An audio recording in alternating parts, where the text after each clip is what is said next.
When a local farmer has to go to the bathroom, she decides to just sneak out into the trees and pop a squat. Little does she know that this biological need is about to be interrupted by a monstrosity from beyond the stars. And then we travel to South Carolina to take a look at the story of a young boy who often finds himself visiting his aunt. He loves these trips. He loves spending time with his aunt and exploring her amazing house. But each time he shows up, a mystery awaits him. Will he get to see the door? Today on Dead Rabbit Radio.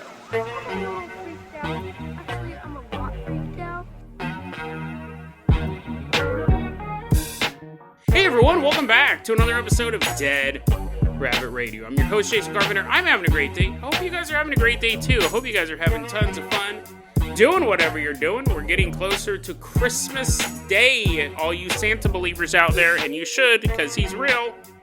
Jason says, because he doesn't know how many kids are in the room while you're listening to this podcast. Santa's real, kids. And so is everything else. So is all of the horrible things I talk about on this podcast. They're all real too. Hope you guys have some awesome Christmas plans coming up. But someone who's always ready to party, whether it's the 25th or the 1st, running into Dead Rabbit Radio Command, everyone get on your feet and give it up for Camera Head. Woohoo, yeah, wee! He's running in, taking pictures of everybody. Pose. Get a good pose. Camera Head, you're going to be our captain. Camera Head, you're going to be our captain, our pilot this episode. Camera Head made a donation during the Dead Rabbit Radio Thanksgiving live stream. Really, really appreciate it. That's why you're going to be our captain, our pilot this episode today. If you guys can't support the show financially through the Patreon or the merch store or the occasional live stream, that's fine too. It really, really is. Just help spread the word about Dead Rabbit Radio. That helps out so much. Tell your friends, tell your family, tell everyone you know. Dead Rabbit Radio is your favorite paranormal show. And it's appropriate for children. Sometimes. But most often not. Camera Head, I'm going to go ahead and toss you the steam shovel for the Carpenter caboose. Everyone climb aboard as Camera Head takes us out of Dead Rabbit Radio Command and chugs us all the way out to Spain. Chugga chugga chugga chugga chugga chugga choo choo. Nice leisurely drive out to Spain. Specifically, we're headed to Avila, Spain. It's April 17th, 1997, late at night, and we're about to meet this young woman named Amelia Carbales. Amelia Carbales. She's a farmer. This is her farm. And according to the report, she has a, quote, physiological need, unquote, that she needs to satisfy. I don't know if she doesn't have a toilet. I don't know if her toilet's broken. The story is not clear on that. I don't know if she had a toilet, if her toilet was broken, but Amelia goes outside to go to the bathroom. And while she is going to the bathroom, she begins to hear some noises from behind.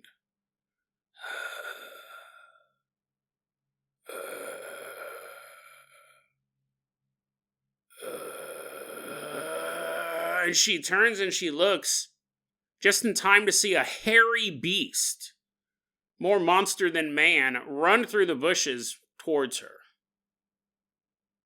She said it looked like a dog, but it was running on two legs. And they were like massive kangaroo legs. No boing boing sound effects were reported. Canine. I think we covered something like this recently. It looked like a canine with kangaroo legs. It was running through the forest, running through this wilderness area. And although it had the body of a dog and the legs of a monster, right? Kangaroo, Australia's favorite monster. It had the face of a human. It's covered in hair, but she could clearly see it had the face of a human. And it was shouting out these loud grunting sounds. as it's running towards her, and I mean, it covers the distance far quicker than you would think something with kangaroo legs could cover it, and it catches her. She's in a vulnerable state, right? She's going to the bathroom. Her pants are down. This thing gets to her, and with sharp, clawed hands begins to shred her clothing. Ripping all of her clothes off. The sheer terror you must be going through in a situation like this. You're going to the bathroom, next thing you know, you're being attacked by a monster. She doesn't even have time to react, and she's so terrified by what is going on. She can't move, but she lets off a blood-curdling scream, and then, this is horrific. This giant canine kangaroo man-faced monster rapes her.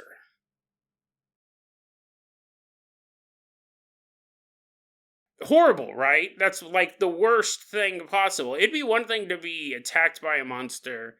It'd even be one thing to get eaten by a monster. But getting raped by a cryptid, who knows what this is? There's some other clues coming up as to what this creature could have been.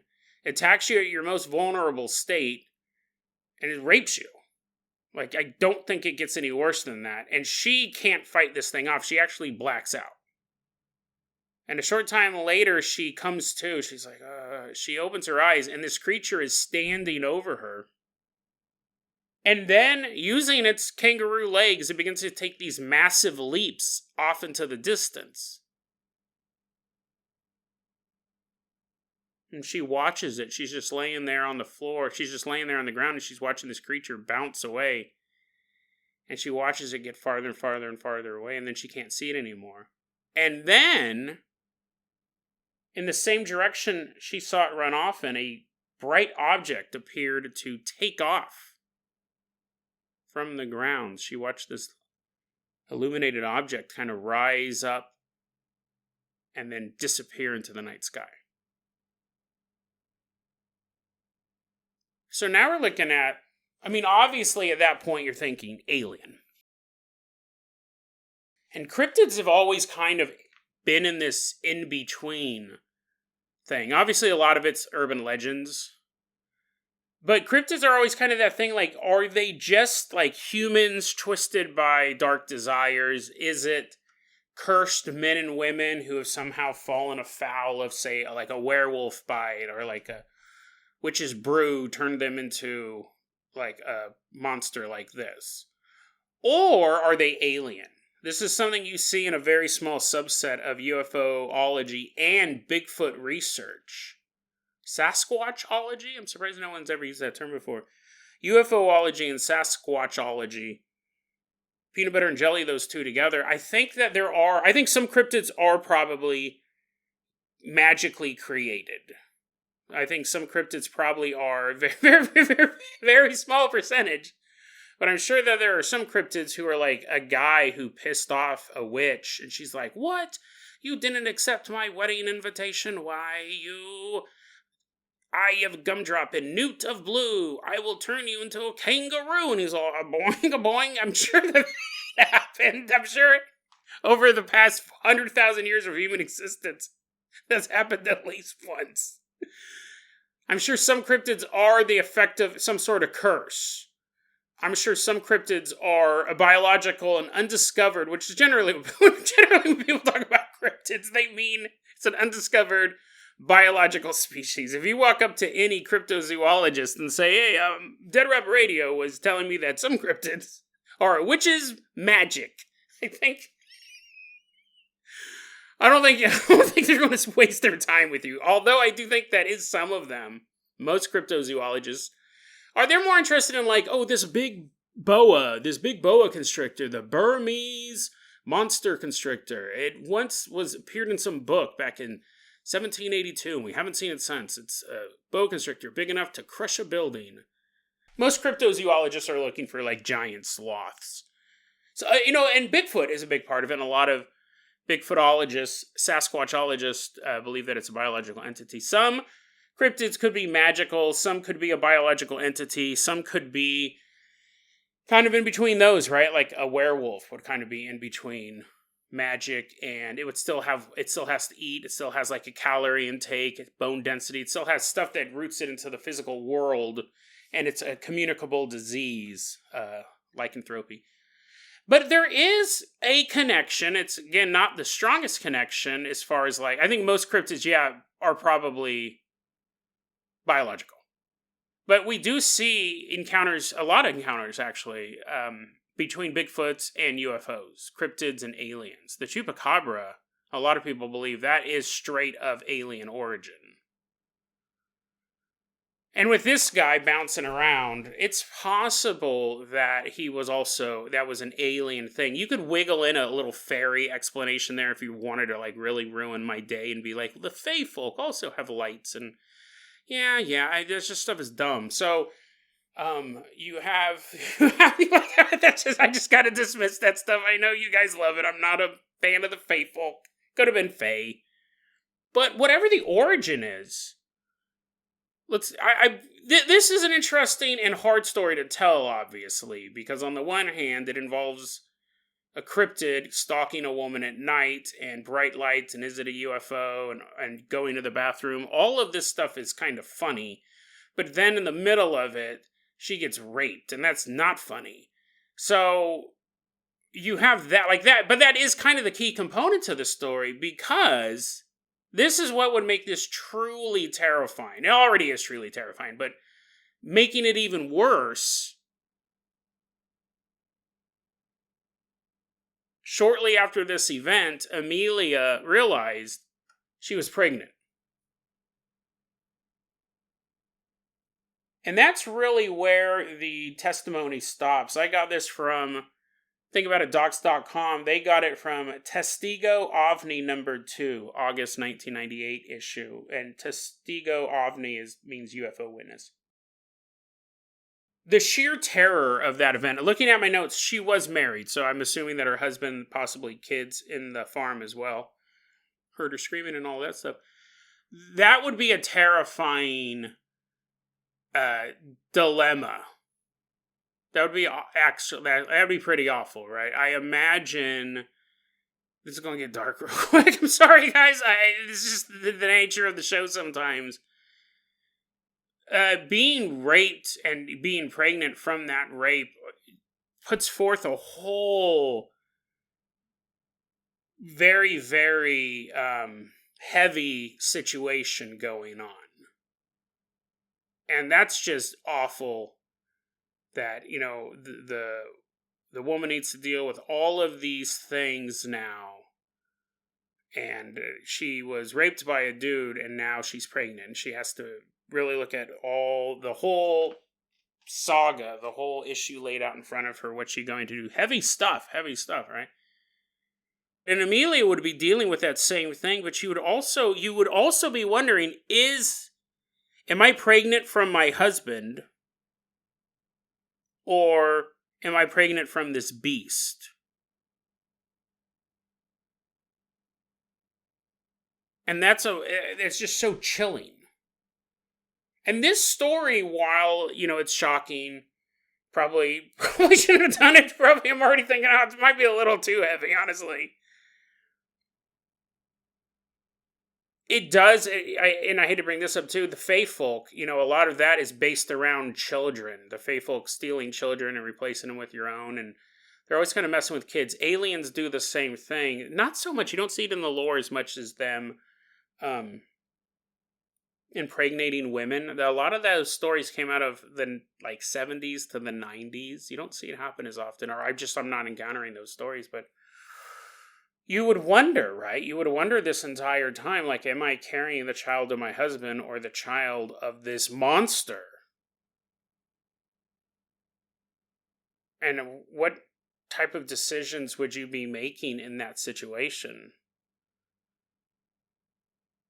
It's a terrifying story. It truly is a terrifying story. And one, we don't know, that's the end of the story. We don't know how this ended.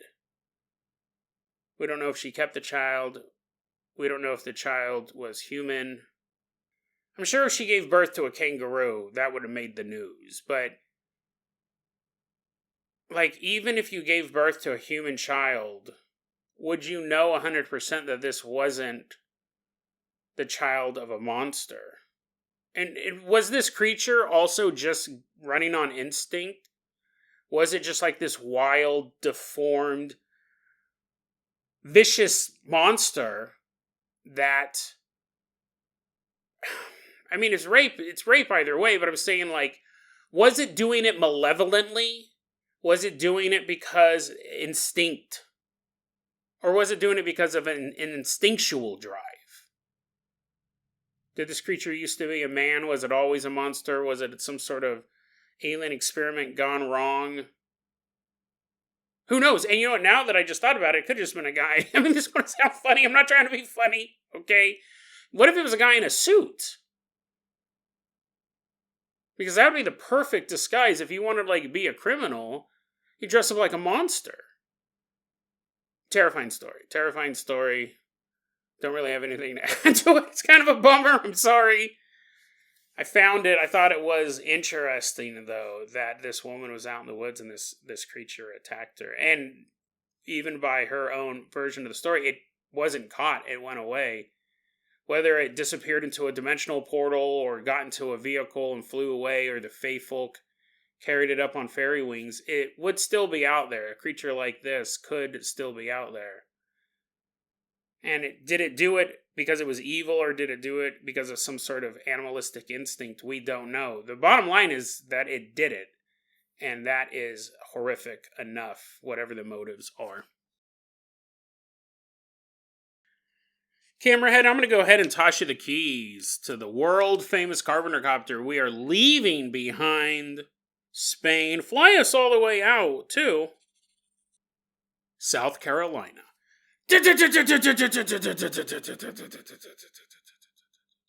Camerahead's flying us all the way out to South Carolina. Specifically, we're headed out to Charleston, South Carolina. We didn't get an exact time period for this story, but I'm going to go ahead and just based on context clues, I think it took place sometime late 70s, 80s maybe, but could be wrong, could be 90s, could be more recent, not for sure. But we're about to meet this young boy. Let's go ahead and call him Philip. We didn't get his real name. Philip, when he was a little boy, loved to visit his great aunt. We're going to go ahead and call her Becky. So he's like sitting in the back seat of a car. He's like, oh yeah, gonna meet Aunt Becky. She's my favorite aunt in the world. And the car's like driving through the neighborhood. Oh, great aunt. Hope you got some cookies for me. Hope you're making some cookies and some pancakes and some special type of rice. Oh, I don't know. I don't know if he even sung anything. His aunt's special type of rice. He just loves it a lot. His parents are like, what in the world is this lunatic talking about? She doesn't make special rice. Anyways, this car pulls up outside of Aunt Becky's house. And Philip jumps out of the car and he's like, Aunt Becky, Aunt Becky. And he runs into the arms of his loving Aunt Becky. She lived in this old style house built around the 1700s. It was a big house, you know, as you would imagine homes built in the 1700s were probably pretty big because there was more land back then. I don't think they had apartment complexes because everyone just was like, oh, I'm just like going to stand here and build a house. There's so much land to go around. Probably, well, actually, now that I think about it, they did have apartment complexes. They were called slave quarters. We are in South Carolina. This house was built back in the 1700s. Not everyone got to live in a nice house, unfortunately. He's running around this house, Aunt Becky's house. Now, Philip said, I always loved going to this house. Really cool place. I got to hang out with my Aunt Becky. She made her special rice. But there was one thing I loved in particular about the house, because what child doesn't love a good mystery? It's the reason that even now, today, kids read books like The Hardy Boys and the Nancy Drew. And real-life mysteries are even better. Imagine if you could live the life of a Goonie. Everyone loves mysteries, especially children. And what Philip found was a mystery in Aunt Becky's house. And this is really interesting because the story really takes place over the period of 10 years. Because he would go and visit Aunt Becky from time to time. And as he got older, he started to realize this is not normal. But as a kid, it's just a really cool trick.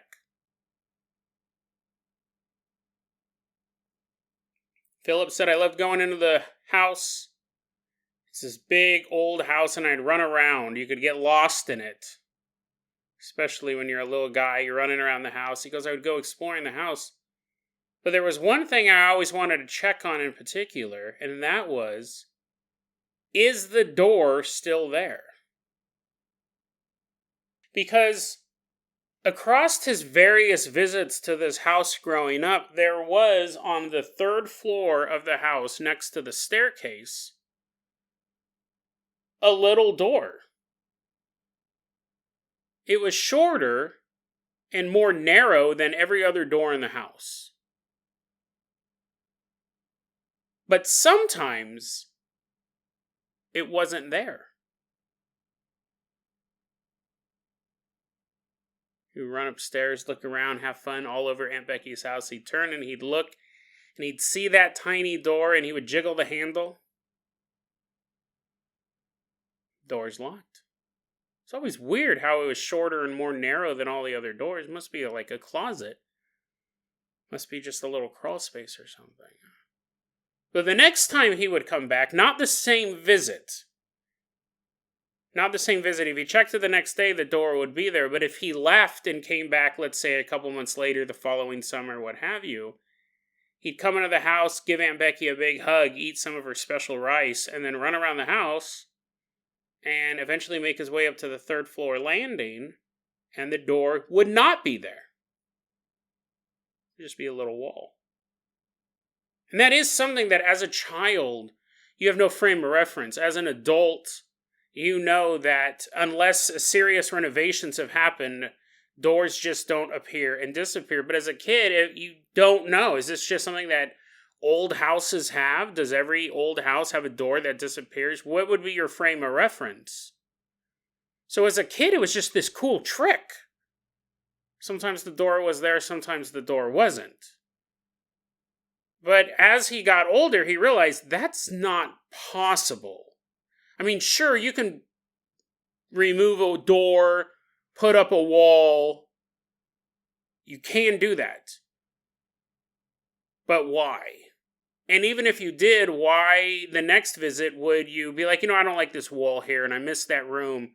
You then knock down the wall, install a door. The same type of door, right? A smaller door, a more narrow door. Like, you could physically do it, but the amount of labor to keep switching it back and forth just wouldn't be plausible. It's physically possible, but it just wouldn't make any sense. It wouldn't make any sense to do it. As a kid, you wouldn't even question it. It would be a weird trick. You'd be like, oh, that's weird. The door's not here. But you wouldn't necessarily think to run downstairs and get your parents to be like, the door's back, the door's back. Because it's just one of those many mysteries in life. To a child, that would be the same thing as, why do we have skeletons? Like, we know why we have skeletons. It's to keep the meat in our bodies from just kind of like sloughing onto the floor. We're just some sort of like amoeba-like creature. It gives us form and function. But kids don't know why we have, like, a little kid doesn't understand why we have bones or where blood comes from. This would just be another one of those questions that I'm sure I'll figure out sometime. There are doors here, now it's not. But as he got older, he started to learn a little bit about architecture or the permanence of items in the universe. Philip starts to go, that is really, really weird. I'm going to go check. Like, by the time you're like 7 or 8, you're like, something's not right here. This door just can't keep appearing and disappearing. Doesn't make sense. So as time goes on, Philip does start to analyze this a little more rationally. And sometimes he would go to his great aunt's house and he'd be like, I'm going to go check on that door. And if it's there, which it should be because that's the way the real world works, see if I can get inside. Give your Aunt Becky a big hug. Holding a bowl of special rice, you walk up the stairs and you get to the third floor and the door's not there. What else is going on? Start to think maybe it was like a childhood imagination thing. Maybe the door was never actually there. But on another trip, Philip shows up, goes up to the third floor, door's there. The small, narrow door is exactly where it was supposed to be last time. He said the door was locked. He knew that even when he was younger. The door was locked, but it was such an old door that it had one of the keyholes that you could look through. I grew up in a house like that with my great-grandma. She had like this old farmhouse that I spent every summer with. And yeah, you could look through the keyhole. Not just like a movie trope. He goes, I got down and I looked through the keyhole and I saw there was another room. It wasn't just a closet. It wasn't just like a place where you keep the water heater or something like that. He goes, no, there was a room in there. Because I'd look through the keyhole and I'd see a room and it was furnished.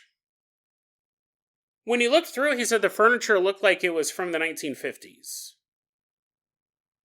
He said all of the furnishings in there looked like it was 1950s furniture. Decorations, stuff like that. And an even odder detail, because right there you could go, well, maybe it's a storage room or something like that. Philip's looking through this keyhole. He sees that it's furnished. He sees there's a window in that room.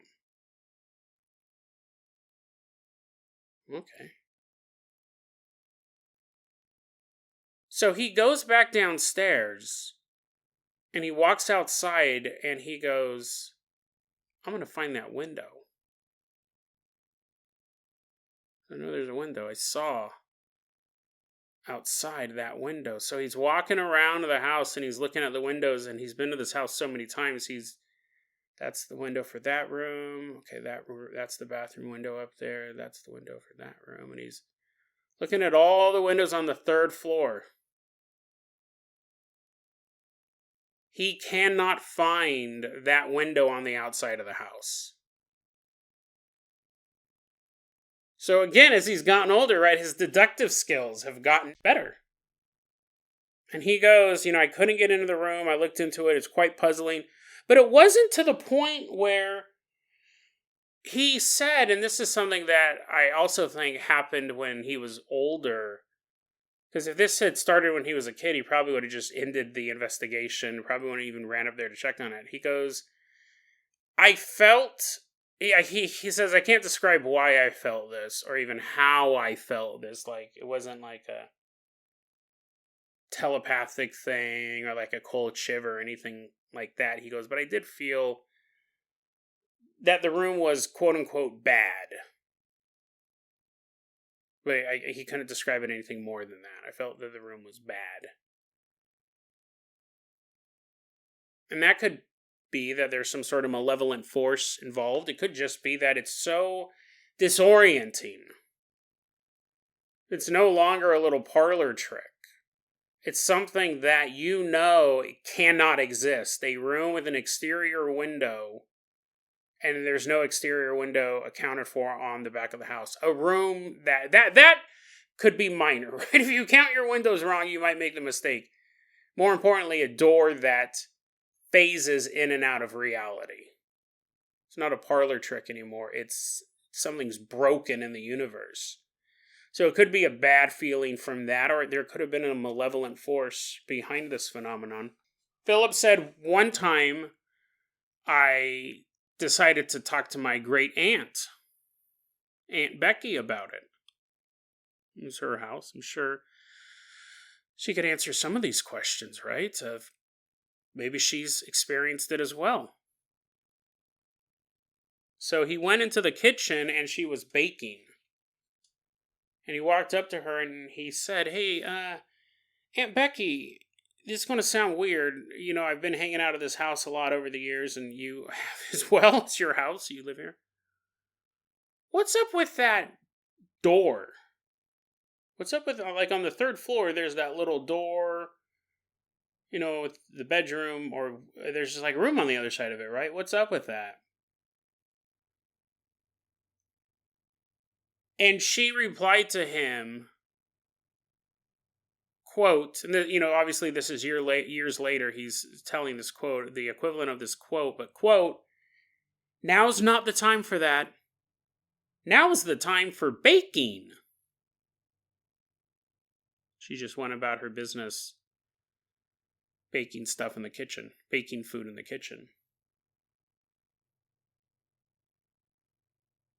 And Philip wanted to ask a follow-up question, right? Like, this has been puzzling him for years.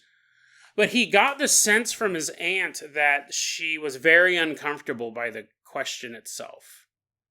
He got a feeling from her that she did not want to talk about it. Now is not time for that. Now is the time for baking. And so he let it slide. And he said it was about a 10-year period, that they lived in the area and he was constantly visiting Aunt Becky. But at age 10, he was a little baby the first time he showed up. When I say 10 years, it wasn't like he's 2. Now he's 12. Over the course of 10 years, he was visiting in this house, but a good chunk of it, he was just a really tiny child. At age 10, him and his family moved away from the area. Later in life, Philip and his family went back to visit great Aunt Becky.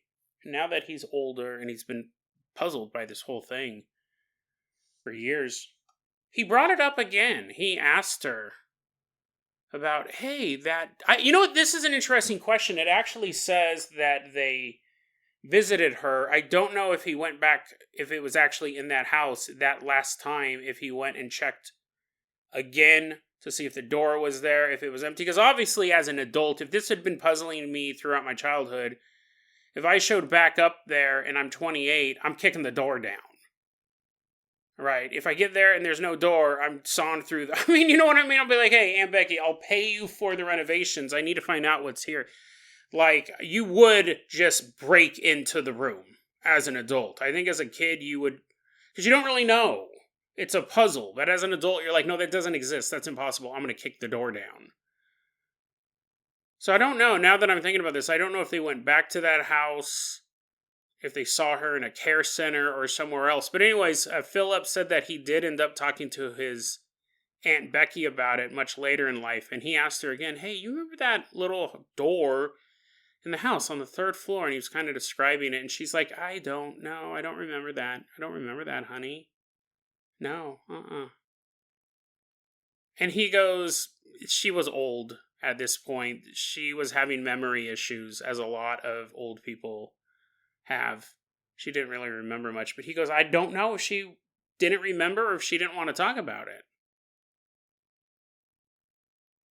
And he goes, to be honest, I haven't talked to anyone else about it in the family either. He said, my mom and my sister. He goes, I don't know if my sister, because she also would hang out there.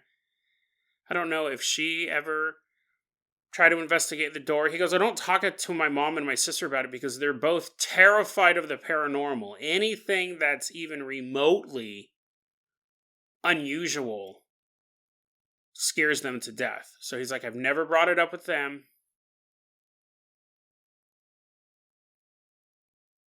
As far as I know, they haven't experienced it, but, possible. My great aunt says she doesn't remember. That's possible, but it could be that she just doesn't want to talk about it. Does anyone know what this phenomenon might have been? This was posted online, not by Philip himself, but his wife. His wife, using the username External Lawfulness 9, posted this just the other day. Was curious about what this door could be. What this could have been. And, I guess there's a creepypasta. I hadn't heard about this before, but I try to stay away from creepypasta. Not that it's too scary or anything. I mean, a lot of it is mid. There's some good stuff out there. A lot of it's mid.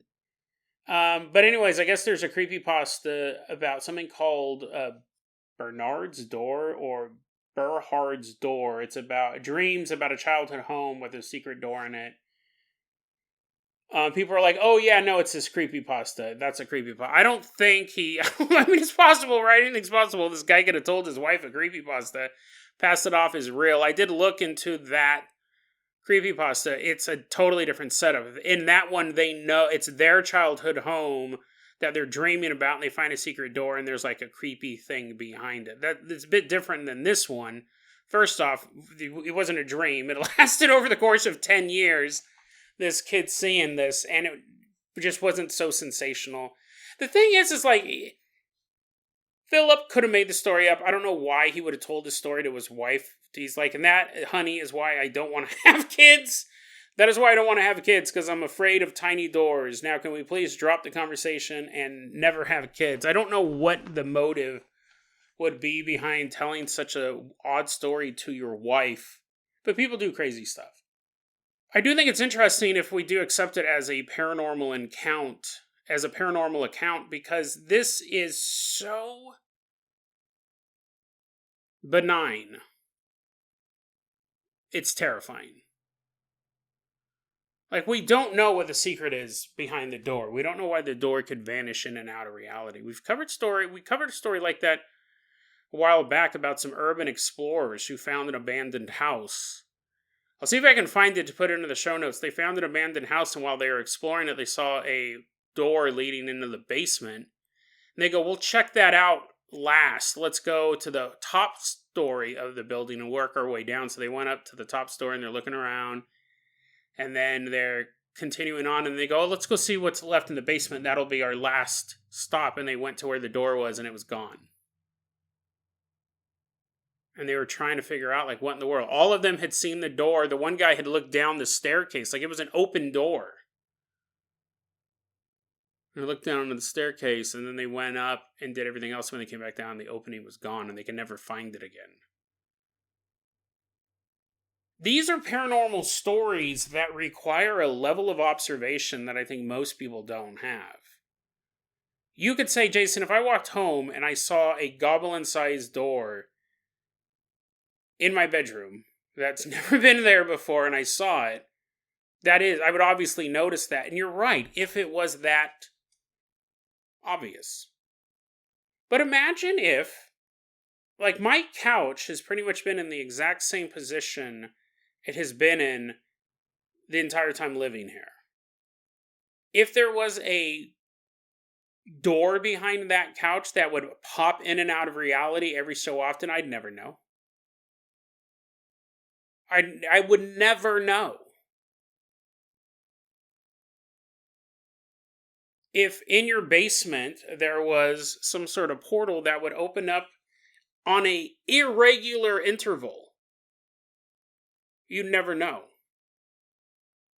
You just wouldn't know until something went wrong, or until someone said, hey dude, super weird, I went down to your basement. Like, you've been down to your basement 100 times. Never had a problem. Yeah, that's where your laundry machine is at. That's where the ping pong table's at. Nothing. One day one of your friends comes over and goes, hey dude, what is going on in your basement? And you're like, what's going on? You follow him down the stairs and you look, and he points to a door behind the water heater. And he goes, why is there a door behind your water heater? Like, isn't that dangerous? Like, can't that door, like, catch on fire or something like that? And you're looking at it and you go, there's not that door. No. There's not a door behind my water heater. I've lived here for 15 years. What is that? I've never noticed that before. How would you even get a door back there? Why would you put a door back there? And the only reason you would notice it then, it was because someone was down there at the right time and they noticed it. They noticed it was in an odd position. Most people, when they're encountered with something like that, where they look up and they go, that's interesting, I never noticed that before, will just say, oh, well, it must have always been there. Because of very busy lives, right? It's not a level of intelligence. It's not a level of NPC versus main character. We live busy lives. I think this type of stuff may be happening more often. These are extreme examples, obviously. The door behind the water heater, the door on the third floor, that is piquing a child's interest. And I'm sure Aunt Becky knew more about the door than she let on. But again, when her relatives come over, she's not going to be like, oh my God, guys, you got to see the craziest thing. Come up, I'm going to show you this door. Because it could have even been something she was ashamed of. This paranormal event, we don't know. We have a luxury of loving the paranormal, of being into it. We want to share this stuff with other people. There are other people who don't want anything to do with it. Like, if I had a tiny door in my place, I'd have a webcam on it. I'd be drawing attention to it, trying to record when it appears and when it disappears. Other people, they just want to completely avoid it. They want to ignore it. Hopefully it goes away. This idea of doors appearing in and out of reality, whole places appearing in and out of reality, it can be happening. Not saying it's super common that it happens every day, but it could happen more often than we would want to think. And unless it was a place that we were visiting regularly, we would never know. If you went into a bookstore and you're looking for a book, and then you see that there's a downstairs section, and you kind of look down and you go, that must be where they store extra books, and you just kind of turn the corner and keep walking down the aisle. You're not going to go up to the register and go, hey, that downstairs section, is that where you store extra books? And the clerk's like, we don't have a downstairs section. We don't have a basement. You're not going to ask that question. You might have been the only person who was going to see it over the course. Maybe it appears once every 50 years. Maybe it appears once a year. Maybe it appears once a lifetime. We don't know. The more commonly it appears, the more that the people in the place would know it existed. But if it's super rare, like we don't know how far apart Philip's vacations were. Aunt Becky obviously would have encountered this. But again, that blindness that we sometimes put up, intentionally or unintentionally.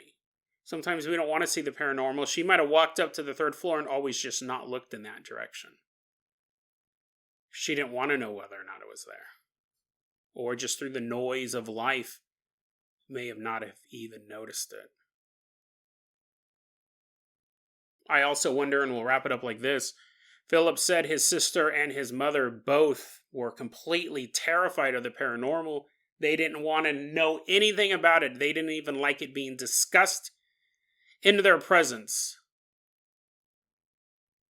And so Philip never ever brought the topic up with them. But I wonder if the reason why they both have such a strong aversion to the supernatural world, I wonder if it could be related to the door. I wonder if both of them, mother and daughter, experienced this phenomenon at a more menacing level than Philip did. Maybe they had an encounter with this room that instilled them with such fear, even the mere mention of ghosts or boogeymen or any other of these bizarre topics fills them with a deep, unrelenting fear. Maybe they are privy to even more information as to what the door is and what lies on the other side. But their fear and paranoia guarantees that they will never tell anyone the truth about the door.